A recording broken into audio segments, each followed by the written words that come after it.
Wassalatu wassalamu ala al-mabu'uthi rahmatan lil alamin nabiyyina Muhammadin wa ala alihi wa sahbihi wa man tabi'ahum bi ihsan ila yaumil din, amma ba'd.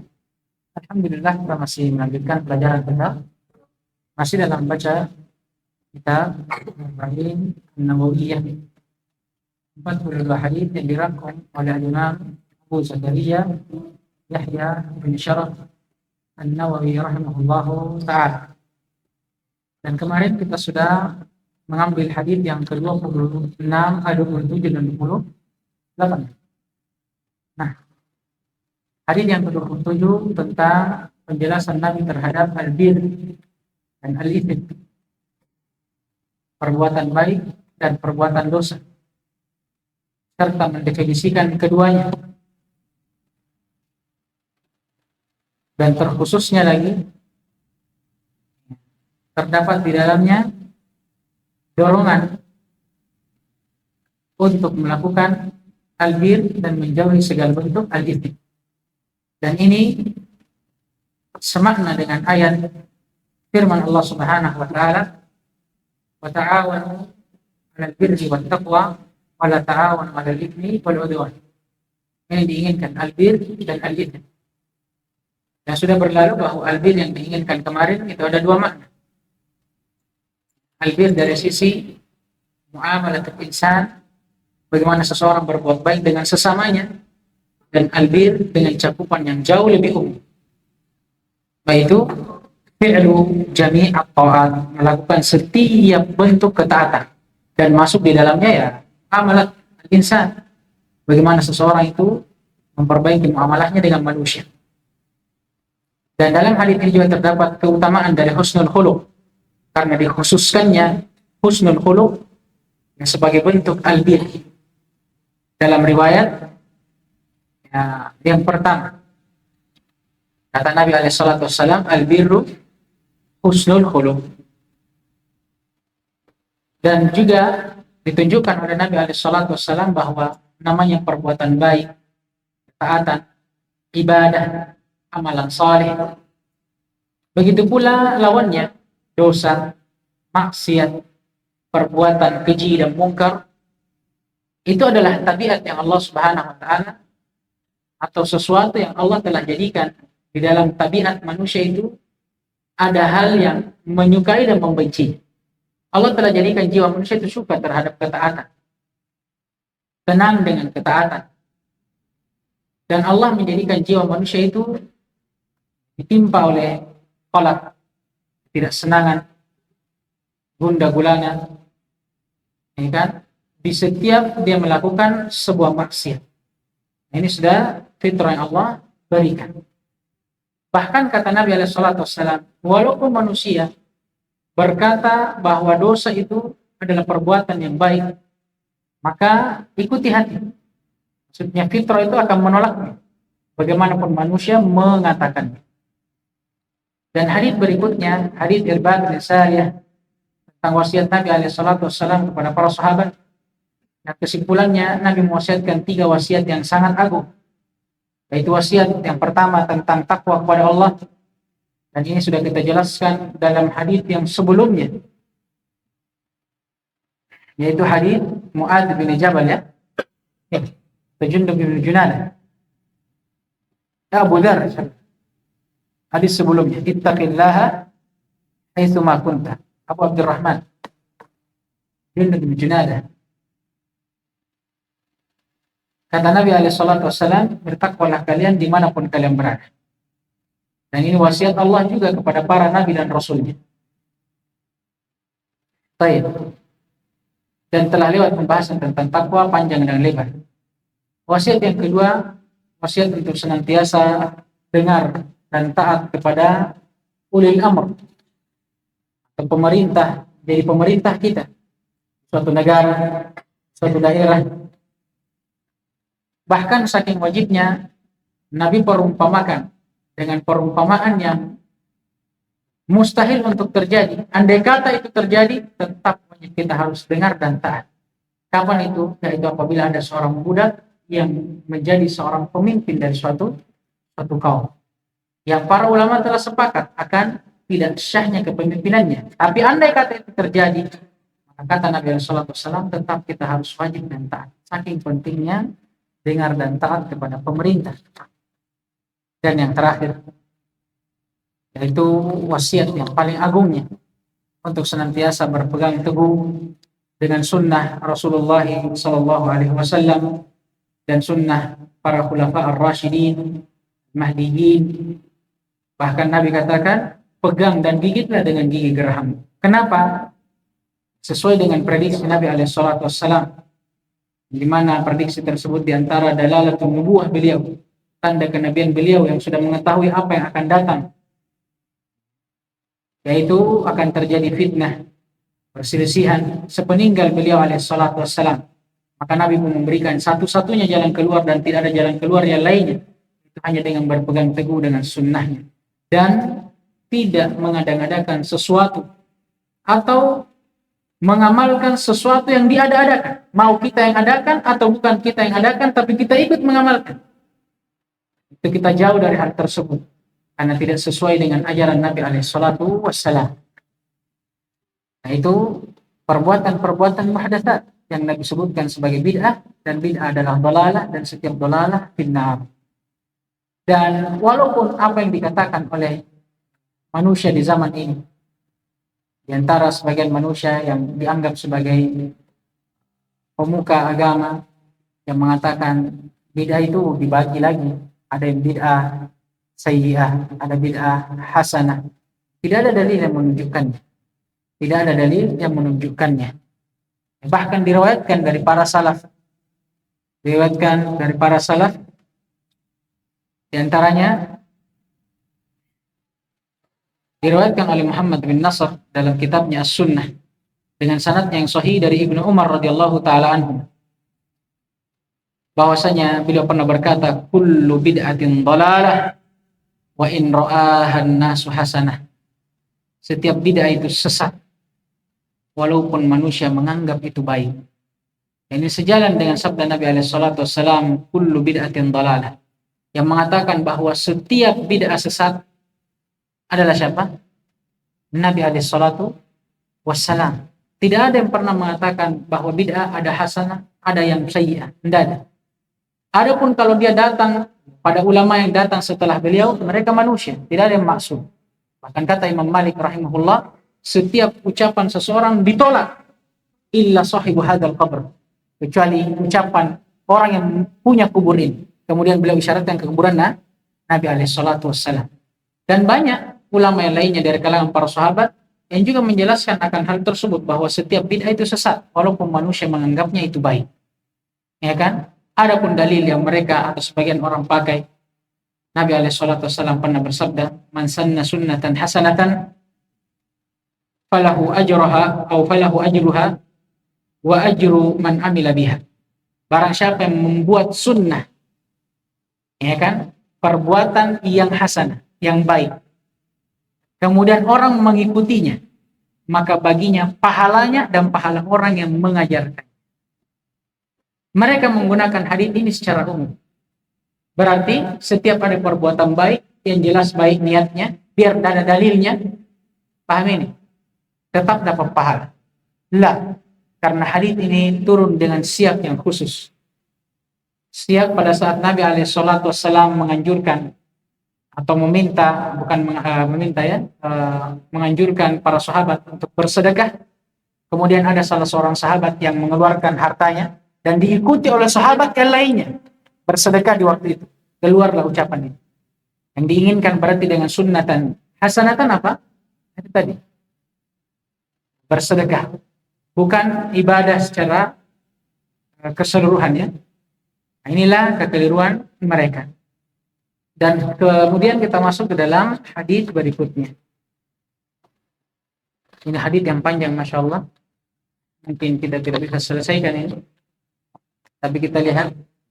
An Mu'adz bin Jabal radhiyallahu ta'ala anhu qala, qultu ya Rasulullah, akhbirni bi amalin yudkhiluni al-jannata wa yubaiduni anin nar. Ini sekarang enggak? Ini sekarang. Dari Mu'adz bin Jabal radhiyallahu taala anhu, beliau pernah berkata, aku pernah berkata kepada Rasulullah sallallahu alaihi wasallam, ya Rasulullah, kabarkanlah kepadaku, beritahukan kepadaku suatu amalan yang bisa memasukkanku ke dalam surga dan menjauhkanku dari neraka. Insyaallah. Qala, Nabi alaihi salatu wasallam pun berkata, laqad sa'alta an 'adzim. Sungguh, wahai Mu'adz, engkau telah bertanya pertanyaan yang agung, dengan suatu pertanyaan yang agung. Wa innahu la yasirun ala man yassarahu Allah Ta'ala alaih. Dan sesungguhnya hal tersebut akan menjadi mudah bagi orang yang Allah mudahkan atasnya. Apa itu? Ta'budullaha la tusyriku bihi syai'an. Engkau beribadah hanya kepada Allah Subhanahu wa taala semata, dan engkau sama sekali tidak menyekutukannya dengan sesuatu apapun. Wa tuqimus sholata wa tu'ti zakata wa tasuma ramadan wa tahujjul bait. Dan engkau mendirikan salat, menunaikan zakat, berpuasa Ramadan, dan haji di Baitul Haram. Kemudian Nabi berkata kepada Mu'adz bin Jabal, ala adulluka ala abwabil khair. Inginkah aku kabarkan, tunjukkan kepadamu pintu-pintu kebaikan? Nabi tunjukkan setelahnya, as-shaumu junnah. Ketahuilah bahwa puasa adalah tameng bagi seseorang. Was-shadaqatu tudfi'ul khati'ah kama yudfi'ul ma'un nara. Dan begitu pula sedekah, dia bisa yudfi ini meredupkan, ya, menggugurkan dosa sebagaimana air bisa mematikan api. Wa salatur rajuli fi jawfil lail. Begitu pula salatnya seseorang di pertengahan malam. Kemudian Nabi alaihi salatu wassalam membaca firman Allah Subhanahu wa taala, tatajafa junubuhum 'anil madaji'i yad'una rabbahum khaufan wa tama'a, sampai firman Allah ya'malun. Nanti akan datang penjelasannya. Tsumma qala, kemudian Nabi kembali berkata kepada Mu'adz bin Jabal, ala ukhbiruka bi ra'sil amri wa umudihi wa dirwati sanamih. Inginkah engkau kusampaikan kepadamu ra'sul amr, inti dari setiap perkara, wa umudihi, dan juga tiang serta pondasinya, wa dirwati sanamih, juga puncaknya. Qultu, Mu'adz bin Jabal pun berkata, bala ya Rasulullah, tentu ya Rasulullah. Qala, Nabi pun bersabda, ra'sul amri Islam, puncak atau bukan, ya, inti dari setiap perkara adalah Islam. Wa umuduhu shalah, tiangnya adalah salat. Wa dirwatu sanamihil jihad, dan puncaknya adalah jihad. Kemudian Nabi bersabda, ala ukhbiruka bimalaki au bimilaki dzalika kullih. Inginkah engkau aku kabarkan sesuatu yang bisa mengumpulkan hal tersebut seluruhnya? Qultu bala ya Rasulullah. Aku pun, yakni Mu'adz, berkata, tentu ya Rasulullah. Fa akhadha ay Rasulullah sallallahu alaihi wasallam bilisani ay lisani Mu'adz. Maka Nabi pun alaihi salatu wasallam mengambil lisannya Mu'adz, memegang lidah Mu'adz radhiyallahu taala anhu. Faqala, kemudian berkata, kuffa alaika hada, coba saja tahan ini lisanmu, maka dengan itu insyaallah taala engkau akan memperolehnya. Amin. Baik. Qultu, dia pun berkata, ya Nabi Allah, wahai Nabi Allah, wa inna lamu'akhaduna bima natakallamu bih. Apakah kita akan disiksa terhadap apa yang telah kita ucapkan? Kata Nabi alaihi salatu wassalam, thaqilatka ummuk, semoga ibumu kehilanganmu. Kata Syekh Ibnu Utsaimin, ini bukan doa, ya, ini ancaman saja, menunjukkan akan pentingnya hal sebelumnya dan wajibnya dia intibah, betul-betul memperhatikan wasiat Nabi sebelumnya, kan? Baik, bukan doa, tapi ini hanya ancaman yang menunjukkan akan pentingnya hal yang sebelumnya. Wa hal yakubbun nasa fin nari ala wujuhim aw qala ala manakhirihim illa hasaid alsinatihim. Bukankah yang menyebabkan seseorang akan diseret wajahnya, atau di sebagian riwayat, apa ini manakhirihim? Hidungnya. Apa di sebagian terjemahan? Hidungnya kan? Hidungnya. Bukankah yang menyebabkan itu adalah hasil dari buah dari ucapannya? Karena dia sempat heran. Apakah kita bisa mendapatkan semua dari pintu-pintu kebaikan ini hanya dengan menjaga lisan saja? Sampai dia berkata, apakah memang dengan lisan ini kita akan disiksa? Sampai Nabi juga heran. Sampai Nabi mengancamnya, takolatka ummuk, semoga ibumu kehilanganmu. Maksudnya, antum harus betul-betul perhatikan ini. Ini bukan perkara yang enteng. Sampai Nabi jelaskan apa sebabnya. Bukankah orang di neraka yang menyebabkan dia diseret, ya kan? Itu karena buah dari lisannya. Rawahu Tirmidzi wa qala haditsun hasanun sahih. Diriwayatkan oleh Imam Tirmidzi dan beliau berkata, hadits ini hasan sahih. Bisa dipakai untuk berhujjah dan berdalil. Baik. Hadits ini Masya Allah mengandung luar biasa wasiat yang sangat agung dan ilmu yang begitu luas. Yang dibuka dengan pertanyaan oleh salah seorang sahabat Mu'adz bin Jabal radhiyallahu taala, dan ini juga menunjukkan akan hirs, semangat yang tinggi dari para sahabat terhadap kebaikan dan terhadap surga dan neraka dan jalan-jalan yang bisa menghantarkannya ke sana. Ya, yang diantaranya jalan-jalan atau pintu-pintu ketaatan kepada Allah, ibadah kepada Allah Subhanahu wa taala, dan amalan-amalan saleh. Dan juga di dalam hadits ini dan juga di dalam hadits ini menunjukkan bahwa bolehnya seorang muslim untuk beribadah dan melakukan ketaatan kepada Allah Subhanahu wa taala untuk mengharapkan surga dan menjauh dari neraka. Berbeda dengan sebagian orang-orang sufi. Katanya orang-orang yang menganggapkan surga dan neraka dalam ibadahnya, ya sama saja dia mendoakan Allah. Karena dia sholat bukan untuk Allah. Tapi untuk siapa? Untuk surga dan neraka. Kejahilan.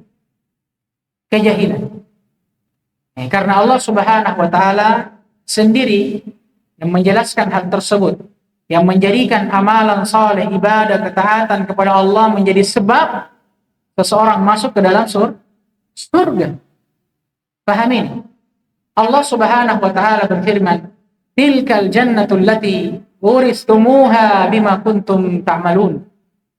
Demikianlah surga yang kalian akan wariskan bima kuntum ta'malun. Dengan sebab apa? Apa yang kalian amalkan di dunia. Ini Allah yang bilang. Pahami? Dan juga Allah Subhanahu wa taala berfirman dalam ayat yang lainnya, innal ladzina qalu rabbuna Allah tsumma istaqamu fala khaufun 'alaihim wa lahum yahzanun ulaika ashabul jannah khalidina fiha jazaa'an bima kanu ya'malun. Kata Allah Subhanahu wa taala, sungguh orang-orang yang berkata bahwa Rabb kami adalah Allah dan mereka beristiqamah di atasnya. Orang-orang bertauhid dan istiqamah di atas tauhid. Kata Allah, tidak akan pernah bagi mereka merasakan takut dan tidak pula akan sedih. Kenapa? Karena mereka adalah penghuni surga yang akan kekal di dalamnya, syahidnya setelahnya. Jazaan. Yang dimana surga ini adalah balasan bima, dari apa yang telah kanu mereka ya'malun, amalkan di dunia. Allahu Akbar. Bahkan Allah Subhanahu wa taala menukilkan, menghikayatkan ucapan kekasihnya Ibrahim alaihissalam di dalam doanya. Nabi kita alaihissalam Ibrahim berdoa, waja'alani min warathati jannati an-na'im. Jadikanlah aku ya Allah dari pewaris surgamu yang penuh dengan kenikmatan. Ini apa semua? Harapan terhadap surga. Pahamin. Bukankah juga Nabi alaihissalam tatkala mengajarkan para sahabat berdoa, apa kata Nabi? Kalau engkau berdoa kepada Allah, maka mintalah surga. Dan jika engkau meminta surga, mintalah yang paling tingginya. Bukankah ini harapan? Terus apa alasan orang-orang sufi mengatakan ibadah seseorang kalau mengharap surga, itu sama saja kita beribadah kepada selain Allah. Bodoh, jahil, murakkab. Ada dalil yang mereka pakai berdalil. Sabda Nabi alaihi salatu wasallam, yadkhulul jannata ahadukum bi amalihi. Tidak ada seorang pun dari kalian yang akan masuk ke dalam surga dengan amalannya. Mungkin antum heran. Pahamin. Tapi kata para ulama, ini tidak menafikan ayat-ayat dan hadits-hadits yang menunjukkan bahwa amalan soleh adalah sebab masuk surga. Kenapa bisa? Karena Nabi SAW di sambungan haditsnya kata beliau, wala ana, saya juga tidak akan masuk surga dengan amalanku illa ayyataghammadiyana Allahu bi rahmatihi, kecuali kalau Allah menganugerahkanku rahmat. Maksudnya apa? Tidak ada seorang pun yang bisa masuk surga kecuali kalau Allah rahmati. Sekarang kata para ulama, sebab seorang masuk surga adalah beramal saleh. Sekarang, siapa yang memberikan seorang hamba taufik untuk beramal saleh? Allah Subhanahu wa taala. Maka apakah salah kalau kita sandarkan sebabnya kepada sang musabbib yang memberikan sebab kita bisa beramal saleh? Tidak ada salahnya. Paham tidak ini? Jadi sabda Nabi, tidak ada seorang pun dari kalian yang bisa masuk surga kecuali dengan rahmat Allah. Kenapa? Karena Allah lah yang merahmati seorang hamba supaya dia bisa diberikan taufik untuk beramal yang menjadi sebab dia masuk surga. Paham tidak ini? Paham tidak? Sama ketika orang mengatakan, kenapa bisa manusia, perbuatan manusia dikatakan Allah yang menciptakannya? Kenapa? Padahal yang bergerak siapa? Manusia. Yang punya keinginan, kemampuan. Manusia. Tapi kenapa dikatakan Allah yang menciptakannya? Karena sebab seseorang itu bisa bergerak, bisa melakukan sesuatu adalah Allah SWT. Sama di sini. Betul. Bahwa memang tidak ada seorang pun yang bisa masuk ke dalam surga kecuali dengan rahmat Allah. Tapi apakah menafikan bahwa kalau begitu tidak usah kita beramal? Paham ini? Tidak. Karena amal adalah sebab kita masuk surga. Terus kenapa dikatakan yang memasukkan kita surga adalah rahmat Allah? Karena tidak mungkin orang bisa melakukan sebab menuju surga dengan amalannya kecuali siapa yang memberikan taufik? Allah SWT. Paham tidak? Nah, itu maksudnya. Jangan ditentangkan antara hadis dengan ayat yang lainnya. Tidak ada pertentangan. Ya kan? Tidak ada pertentangan di antaranya. Kemudian kata Nabi SAW, laqad sa'alta an adhim wa innahu la yasirun ala man yassarahu Allahu ta'ala alaihi. Sungguh Mu'ad, engkau telah bertanya dengan pertanyaan yang agung, karena sesungguhnya hal tersebut akan menjadi mudah bagi siapa yang Allah mudahkan. Nah, ini menunjukkan bahwa pentingnya bertanya tentang hal yang seperti ini. Pentingnya bertanya tentang ibadah.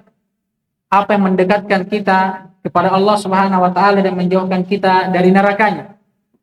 Dan juga menunjukkan bahwa ibadah, ketaatan, peribadatan kepada Allah itu akan mudah bagi siapa yang menempuh sebabnya. Ini kata Nabi sallallahu alaihi wasallam, ala man yassarahu Allah taala alaih. Bagi siapa yang Allah mudahkan. Bukankah kata Allah Subhanahu wa taala, walladzina jahadu fina lanahdiyannahum subulana. Apa kata Allah dalam ayat? Allah akan memberikan jalan-jalan menuju jalan Allah Subhanahu wa taala, tapi bagi siapa?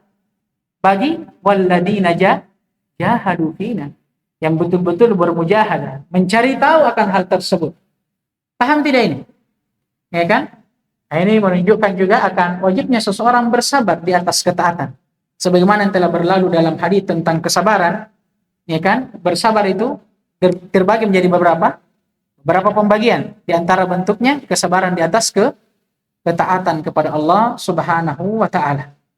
Ya, karena memang Nabi alaihissalam sendiri yang telah mengatakan tentang sifat neraka dan surga serta jalan-jalan yang menuntun kepadanya. Kata Nabi, huffatil jannatu bil makarih wa huffatin nar bis syahawat. Kalau kita ingin mengetahui jalan yang membimbing seorang kepada surga Allah, yang bisa membinasakan seseorang ke dalam neraka Allah, sabda Nabi, Kata Nabi, ketahuilah bahwa jalan menuju surga itu selalu dikelilingi dan diiringi oleh hal-hal yang makarih, dibenci oleh jiwa. Salat misalnya, baru tidur, asar misalnya, subuh misalnya, menuntut lagi ilmu, misalnya. Padahal kalau makan, biar sudah makan lagi, tidak ada masalah. Tapi kalau sudah belajar lagi, selalu jadi berat. Sudah sholat lagi, berat. Begitulah surga. Tapi ingat, karena neraka lawannya, yang mengelilingi jalan menuju neraka, itu adalah hal-hal yang dicintai oleh jiwa. Jadi hati-hati, terlena dengan jiwa ini. Apalagi jiwa ini tidak sama semua modelnya. Apalagi kalau jiwa ini kita adalah jiwa yang ammaratun bisu. Ya kan? Karena ini asalnya. Kata Allah, innan nafsa la'ammarah bisu illa ma rahima rabbi. Jiwa itu asalnya akan selalu mengantar kepada apa? Perbuatan su. Kecuali jiwa yang dirahmati oleh Rabbnya. Baik. Kemudian kata Nabi SAW, nah sekarang beliau kabarkan apa yang diminta oleh Mu'adz. Nabi mulai dengan wasiat yang paling agung, yaitu rukun Islam yang 5. Ta'budallah wa la tusyriku bihi syai'an. Ini yang pertama. Beribadah hanya kepada Allah dan tidak menyekutukan Allah dengan sesuatu apapun. Wa tuqimus shalah, mendirikan salat. Wa tu'tiyaz zakah, dan menunaikan zakat. Wa tasumma Ramadan, berpuasa di bulan Ramadan. Wa tahujjal bait, dan haji di Baitul Haram. Dan ini pembahasan luasnya telah berlalu dalam hadis yang kedua, hadis Umar bin Khattab, dan hadis yang keempat ya. Ketiga, hadis Ibnu Umar, anaknya radhiyallahu taala anhuma. Pembahasan panjang lebarnya telah lewat. Kemudian, ala adulluka ala abwabil khair. Inginkah aku tunjukkan kepadamu pintu-pintu kebaikan? Kemudian Nabi langsung sebutkan setelahnya, as-shaumu junnah. Ketahuilah bahwa puasa adalah tameng. Tameng dari apa? Tameng dari segala bentuk perbuatan keji dan mungkar. Yang dikhususkan dalam salah satu hadis, yaitu tameng bagi seorang lelaki atau seseorang terhadap lawan jenisnya. Dalam sabda Nabi SAW yang menganjurkan para pemuda untuk menikah bagi yang mampu, Nabi SAW bersabda, ma'syarus syabab, man istata'a minkumul ba'a falyatazawwaj, fa innahu ahsan lil faraj wa aghaddu ala. Baik. Fa innahu ahsan lil faraj wa aghaddu lil basar, wa man lam yastati' fa alayhi bis-shaum fa innahu lahu wija. Nabi SAW bersabda, wahai sekalian manusia atau sekalian pemuda, bagi siapa di antara kalian yang mampu untuk menikah, maka menikahlah. Jangan terlalu fokus dengan hadits ini. Syahidnya setelahnya. Karena sesungguhnya pernikahan itu akan lebih menjaga kemaluan dan lebih menundukkan pandangan. Syahidnya setelahnya. Dan barang siapa yang tidak mampu untuk menikah, belum mampu, yang belum mampu, fa'alaihi bis-shaum, wajib dia berpuasa. Baik. Dan kemudian kata Nabi, nah ini hanya menjelaskan faedahnya saja, bahwa luar biasanya puasa. Was-shadaqatu tudfi'ul khati'ah kama yudfi'ul ma'un nara. Demikian pula sedekah, dia mampu menggugurkan dosa sebagaimana air bisa mematikan api. Masya Allah, ya kan?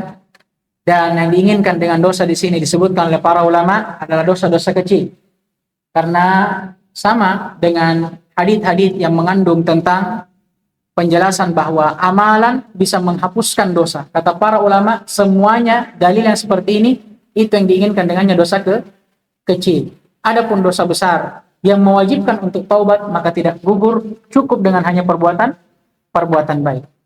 Nah, walaupun para ulama berselisih di dalamnya, ada yang mengatakan itu masuk juga dosa besar, ada yang tidak. Tapi yang jelas itu tadi penjelasannya. Diinginkan dosa-dosa kecil, karena dosa besar terdapat perintah khusus untuk bertobat darinya, seperti kesyirikan. Apa kata Allah? Innallaha la yaghfiru ayyushraka bihi wa yaghfiru ma duna dzalika liman yasha. Kata para ulama, ya liman lam yatub, bagi siapa yang tidak bertobat. Bagi yang bertobat Allah ampuni. Kemudian kata Nabi SAW, wa salatul rajuli fi jawfil lail, dan juga di antara amalan dan pintu-pintu kebaikan adalah salatnya seseorang lelaki di pertengahan malam. Nabi mulai wasiat ini dengan menyebutkan 5 rukun Islam yang dimana kelima-limanya adalah kewajiban. Kemudian disusul dengan ibadah-ibadah ya yang lainnya seperti puasa. Ya, puasa di sini umum, bukan hanya puasa wajib karena sudah disebutkan puasa wajib pertamanya. Puasa yang kedua ini yang shaumu junnah, ini puasa sunnah. Wasodaqatu, ini sedekah juga masuk wajib dan sedekah yang sunnah, mustahabbah. Dan salat juga salat sunnah. Baik. Kemudian kata Nabi alaihi salatu wassalam, ala ukhbiruka bi ra'sil amri wa amudihi wa dhirwati sanamih. Inginkah aku sampaikan kepadamu pokok dari setiap perkara, tiang serta puncaknya? Kata Mu'adz bin Jabal, bala, tentu ya Rasulullah. Qala ra'sul amri Islam. Pokok dari sesuatu itu adalah Islam. Wa amudahu shalah, dan tiangnya adalah salat. Wa dirwatu sanamihi al-jihad, dan puncaknya adalah jihad. Menunjukkan kemuliaan 3 perkara ini. Pertama, mulianya Islam, bahkan dijadikan dia adalah pokok dari perkara. Paham ini? Karena inilah inti dari kehidupan seorang hamba, yaitu keislamannya, istislamnya, ketundukannya kepada Allah Subhanahu wa ta'ala dengan melakukan segala perintahnya dan menjauhi segala larangannya. Dan umuduhus shalah, tiang dari perkara itu adalah salat, menunjukkan akan pentingnya salat. Bahkan sudah berlalu dalam pembahasan hadis sebelumnya tentang rukun Islam yang 5, para ulama ya kan berselisih tentang hukum salat dan hukum orang yang meninggalkannya. Ada yang mengatakan kafir, ada yang tidak. Dan rajih yang mana? Yang kuatnya mengatakan kafir, jelas, tapi kalau dia tinggalkan dengan sengaja. Adapun puncak dari perkaranya adalah jihad. Kemudian ini kita baca ringkas saja ya. Nah, memang yang kita inginkan syahid-syahidnya saja. Adapun pembahasan faedah-faedah tambahan, ya kalau ada kita sempurnakan di pertemuan berikutnya. Ala ukhbiruka bimilaki dzalika kulli. Kata Nabi alaihi salatu wassalam, inginkah engkau aku sampaikan bimilak? Apa terjemahan milak? Pengendali. Ada terjemahan yang lain? Punya terjemahan? Apa terjemahannya? Kunci. Mungkin lebih bagus itu. Kalau pengendali lain-lain saya rasa. Kunci ya? Kunci. Nah. Ala ukhbiruka bimilaki dzalika kulli. Inginkah aku sampaikan kepadamu kunci dari hal tersebut seluruhnya? Qultu ay Mu'adz. Mu'adz pun berkata, bala ya Rasulullah, tentu ya Rasulullah. Fa akhadha bilisani. Maka Rasulullah SAW pun mengambil lidahnya Mu'adz ibni Jabal. Kemudian berkata, kuffa alaika hadha. Cukup jaga saja lisanmu. Kata para ulama, ini menunjukkan akan besarnya perkara lisan. Apa yang keluar dari lisan. Dan bahwa apa yang setiap keluar darinya akan dipertanggungjawabkan di hadapan Allah Subhanahu wa ta'ala. Dengan siak lanjutan hadits berikutnya. Tatkala Mu'adz heran, apakah cukup dengan menjaga lisan? Apakah memang dengan lisan dan apa yang keluar darinya kita akan disiksa pada hari kiamat? Kata Nabi, na'am, jelas. Bukankah itu adalah salah satu sebab yang terbesar yang membuat orang diseret ke dalam neraka? Makanya sudah lewat hadits-hadits yang telah berlalu bersama kita tentang pentingnya menjaga lisan. Di antaranya apa sabda Nabi? Ada sabda Nabi kemarin itu?